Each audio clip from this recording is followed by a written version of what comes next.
Russian flags can now be seen flying over what used to be a U.S. base in northern Syria. The takeover, which happened Friday, highlights the void left by U.S. troops in the region who were ordered to leave last month.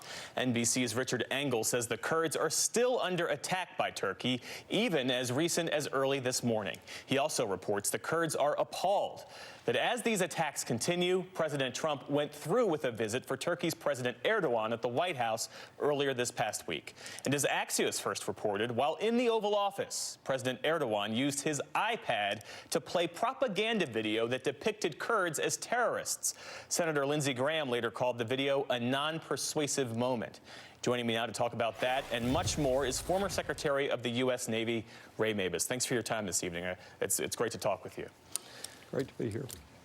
And what thoughts go through your mind when you see video of Russian troops taking over an abandoned U.S. base? Well, it's just another fallout of this withdrawal, this shameful withdrawal, this betrayal of allies that we have had. The Kurds fought with us, lost 11,000 people, 11,000 casualties fighting ISIS with us. And so what you've seen is you've seen us pull our troops out based on a tweet, not any sort of plan, not any concern or care about what was going to happen. You've seen Turkey attack and continue to attack, even though they claim there's a ceasefire.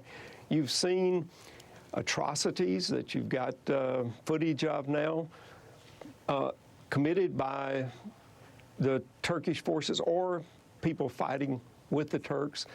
And you've displaced hundreds of thousands of civilians. And now you see Russia and this Russian flag flying over a base that we built, flying their aircraft off of a runway we built.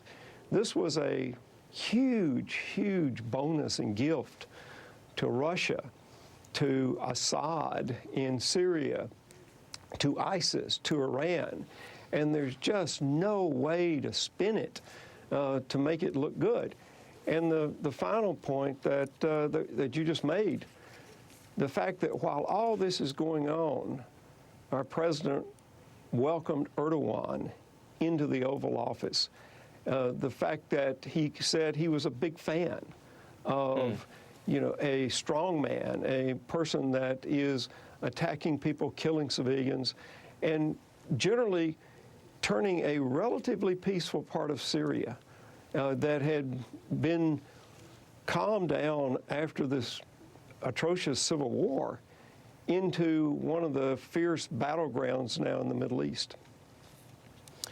And as you know, President Trump cleared 3 members of the armed services Friday of war crimes that they were accused of committing while serving in Afghanistan and Iraq. The New York Times reports that top military leaders have pushed back against this. Help us understand the consequences, even the unintended consequences, of President Trump making a move like this. Well, this is bad any way you look at it. First, it dishonors the tens of thousands of Americans who have served in those 2 theaters, who went to war willingly, and who didn't murder people in cold blood, didn't commit war crimes. This just dishonors them. Those tens of thousands of Americans, in the words of the Marine hymn, kept their honor clean.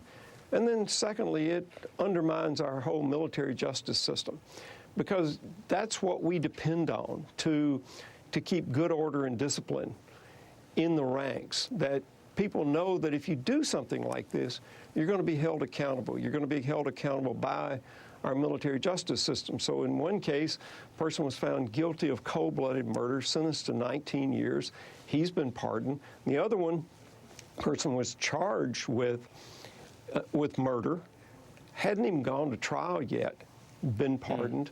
And the third one, the Navy SEAL, where the prosecution was just a mess, but was reduced in rank by 1 grade, he's been restored. And so the message this sends to people is you're not going to be held accountable. You can do whatever you want to.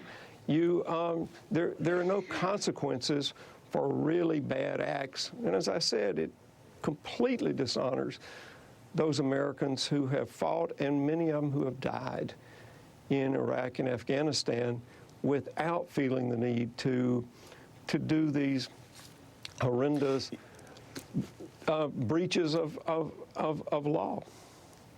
Yeah.